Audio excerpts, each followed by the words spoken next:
Hi everyone, my name is Michael Alderman. I'm a landscape designer at Timmins Group here in Raleigh, North Carolina. And today I'm going to go through today's site civil lesson. I am a site designer at Timmins Group and I work with civil engineers a lot. So hopefully I can give a background on civil engineering for you. So let's dive in. So let's go over today's presentation agenda. What is civil engineering? That's what we're going to cover. We're going to talk about a typical project that I've worked on here at Timmins and Raleigh. And then we're going to focus on your project. And how we do that is through understanding site analysis. We're going to get into what contours are and how to site a building. So what is civil engineering? Civil engineers are really just designing infrastructure projects in the public and private sector. So that's all your buildings and roads and how those connect in the real world. So think about your typical day, you're going to school, all the roads, all the lighting, the way the school is located and how it's all put together is all kind of conceived by civil engineers and sometimes with the help of landscape architects. So what's my typical day at work? We work in a large office. There's over 100 people here at Raleigh, and there's civil engineers, landscape architects, there's stormwater engineers. When we're in a shared big open space, we're able to ask each other questions and collaborate with our other consultants. So where do we fit in the big picture? In a typical project, the owner might employ the architect, who then he has his own consultants. That's a constructional consultant, MEP consultants, and anyone else. And then the owner might engage a landscape architect, a civil consultant, or a geotech separately.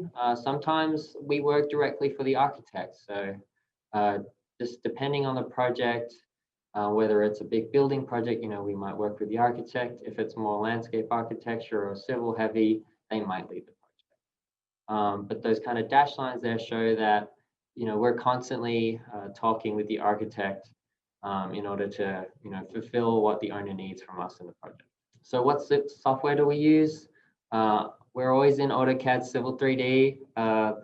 Civil 3D is really split up into two spaces. There's the model space where you do all your drawing, all your line work, your details. And then in a layout space, that's where, all that drawing comes forward. And that's, where we're printing. When we're drawing, all those lines and points can be placed on different layers, and we can give those different settings, and that'll, be how it's printed. We've got the toolbar up top that's all the different kind of lines and annotations and setting up the drawing. And then the command line down the bottom is kind of your shortcuts to really draft quickly. So what are the kind of typical projects a civil engineer works in? Here at Timmins, we've got residential land development. We got commercial projects. So think of gas stations or retail, public projects like schools and urban spaces, and then stormwater projects like greenway crossings and anything to do with creeks or rivers.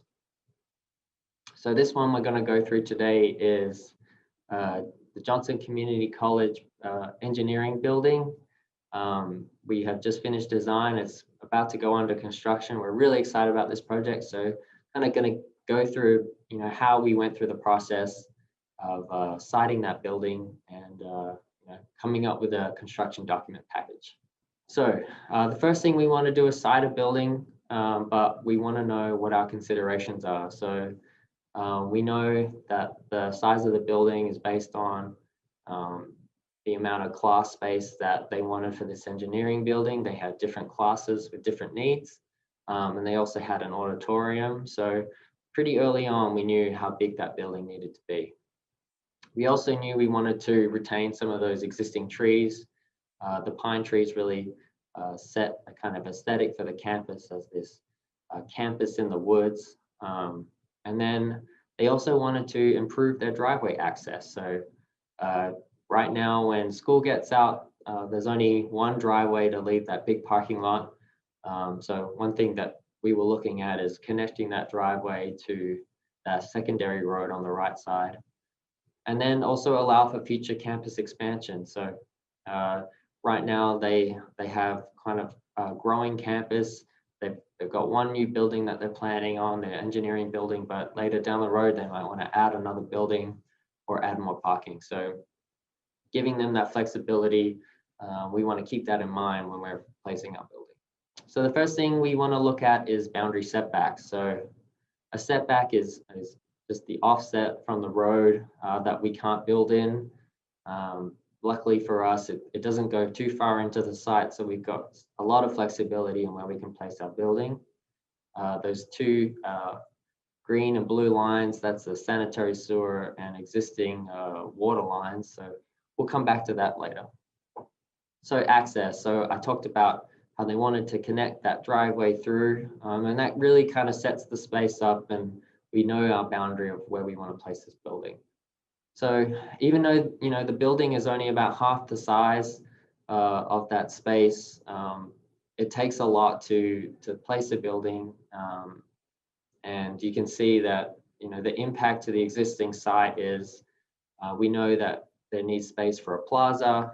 We need service areas for trucks to take rubbish away and access utilities. So really, the best place to keep those existing trees was at the entrance. We still get that initial aesthetic when we drive through that road, and it also kind of frames the building. Luckily for us, the flat area, this whole site was pretty flat. We actually had to try and lift this building up to make sure that the stormwater was draining away from the building. You don't want the rain coming down and sloping towards the doors and the building foundations, because that'll give you plenty of problems down the road. And then what's the relationship to context? So you can see that building down the bottom left corner, we left that area next to it as future expansion potential, whether they want to expand that building or build a new building. And then above that, there's room for parking and connecting to that new access drive. And finally, what is our proximity to utilities? So you can see the blue line is connecting along the road, that's the water line. And then the sanitary sewer is crossing the street.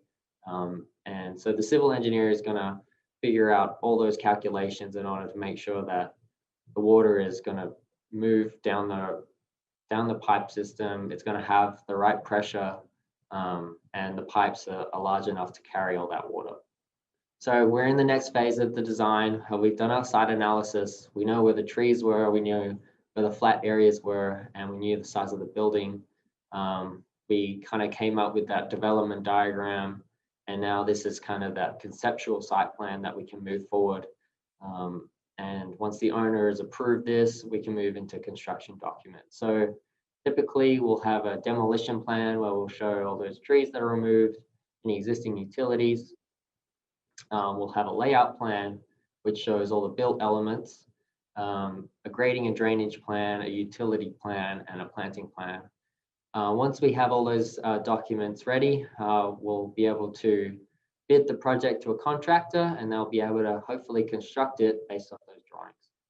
But let's go into a little bit more depth on what construction documents are. So even though we're moving into that kind of 2D space where we're drawing, making construction documents, we're going to continually look at the design of the building and the pathways around it. Here on the left, you can see there's 3 points of access, whereas on the right, we have kind of only 2, but one of them is a lot larger, trying to gather all those pedestrians for the large parking lot adjacent. Whereas on the left, we were trying to create a shortcut for people that might be walking from different parts of the campus. So you can see in our layout plan, we went for that shortcut. We have that flexibility with the 3 different entryways. So a layout plan is all those built elements, where the building is located, the sidewalks, the driveways, and the plaza. We've also got that service area, the trash cans out the back, and all the signage that's goes along with that. So what does a grading plan look like?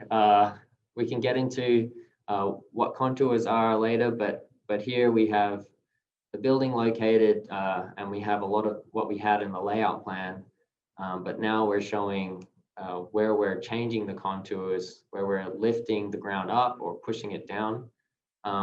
That's all about accessibility.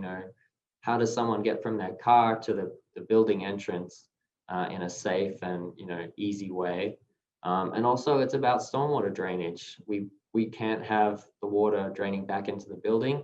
And here we're showing how stormwater was being collected off the roof, transitioned into the pipes and into a pond, and then back into pipes. And I'm going to go through that process a little bit more in depth. So here you can see we flipped the view. That building roof is sheeting water into outlet drains, and they're going into a pipe.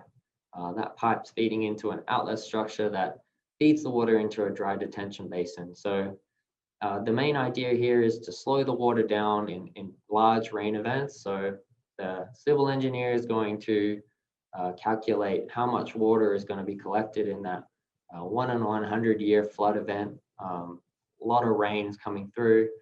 We want to slow that down so it doesn't take all those nutrients off the road and things like that, and then put that straight into our water system. We want to slow the water down, let it infiltrate slowly, and then send it back into the system.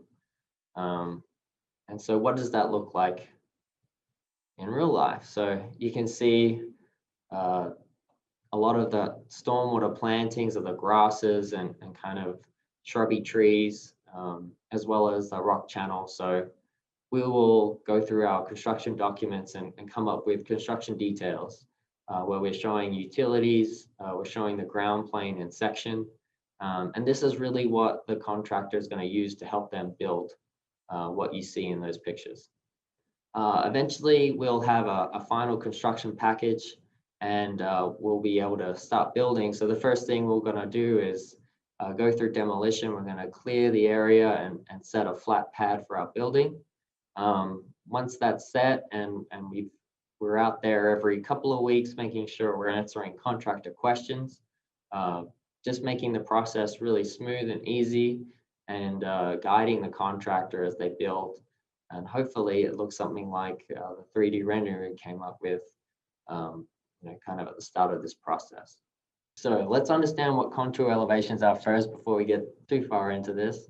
The best way to do that is just by looking at the information that's provided. So we can use the numbers to help us understand the direction of the slope. So it goes from 10 to 20, and then there's a gap, and it goes 40 to 50. So I think we know it's going uphill in increments of 10 feet.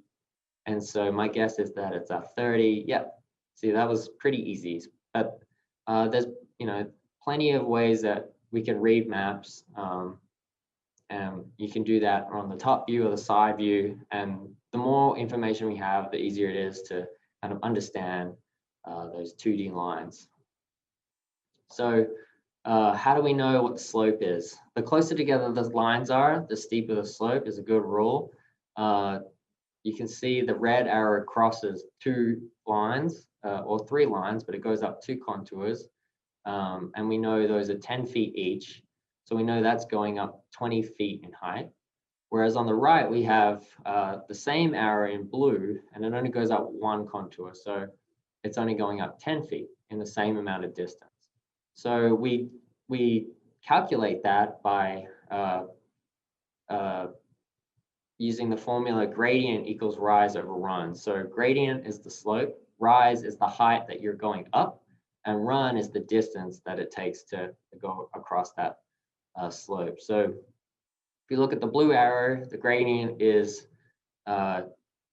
we'll sub in the rise, which is 10 feet.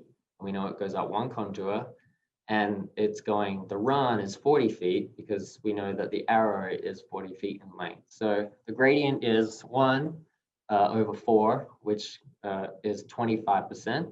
It means we're going up one contour, 1 foot every 40 feet. Same thing with the red arrow. The gradient equals a rise in 20 feet over a run of 40 feet. So that's a 50% slope. So you can see that's going up twice as much. And so the best way to understand contours and flat maps is practice visualizing them in 3D. We can use our imagination and look at the plans and see, okay, 40 is the highest point on there, so that must be the highest slope and hill. And then we can, trace those contours and figure out that, okay, the other hill is only going up to 30 feet. And then, what is a curb cut? So it's just, a curb cut is a dip in a sidewalk and a curb that enables a vehicle to drive to a driveway. So you can see the existing road match up to the driveway, and there's typically a 6-inch curb that crosses the property. And so we're just going to take out that section of the curb, and then we're going to either use like a 10-foot radius to pull that curb into the driveway to make a nice gentle slope, or we can gradually pull down that 6-inch curb parallel with the road, as you can see in that third example, and create that level pad so we can easily get from the road to the driveway.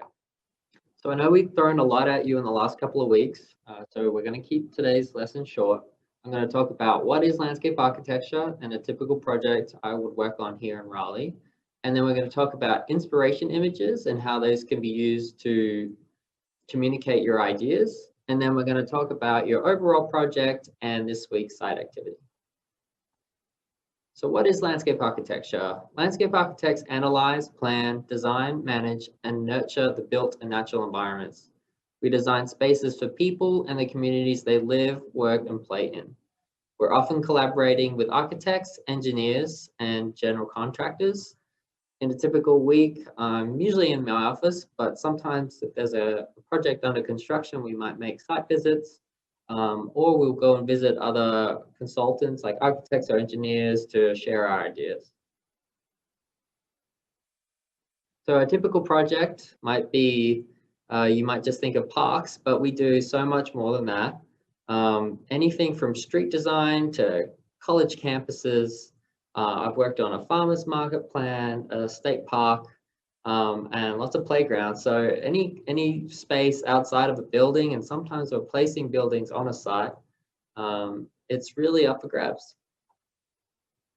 So I'm going to go through a quick project example. This is one in Raleigh we did for the city of Raleigh, and it's a master plan called Erinsbrook Park. It hasn't been built yet, but it shows our ideas for the site. So like we talked about a couple of weeks ago, the first place we start is with site analysis. We look at the context, we look at the natural and cultural features of the site, and then that gives us an understanding of the whole site and what our opportunities are for building the park that we want. So you can see here there's a creek buffer at the bottom of the site, as well as some steep slopes around the middle, and then some large existing trees on the right, as well as a big main road on Leesville Road, which will provide us access to the park. So our next step is creating an opportunities and constraints diagram. So you can see that big green blob. We're trying to protect the creek down there where there's the 50-foot riparian buffer. So we designated that as a natural woods conservation area, but we might be able to get down there with a natural surface trail, a couple of bridges, and maybe some small overlooks looking at the creek. Then we also have a parking area off Leesville Drive and an open space that kind of sits in the middle of the park, which kind of ties everything together. And then we have an overlook, which might look over the woods and provide educational opportunities, about the existing trees, the creek, and so on. On the left and right, we have two activity spaces. One is designated as active, so that might be like playgrounds or courts or a dog park, whereas the one on the right we've called out as sensitive, so it might just be a natural walking trail. So we used that as a guide for our concept options. We created 3 concept options, which we showed with the client and the community, and got their feedback. So the first one we showed was really a play on the access. So Leesville Drive is a busy road, so we thought about maybe getting access off that connected drive. But it was a lot of extra pavement and the community didn't really feel that was necessary. But they liked the overlook, so we kept going. This option just shows the one entry drive with a dog park on the left, which they really liked, and then some open space and playgrounds that were all kind of squashed together. And then most of the park was really designated for that big natural open trail. And then the third option, we had a bigger open space with the parking still at the top, but then there's, you know, an in and an out exit.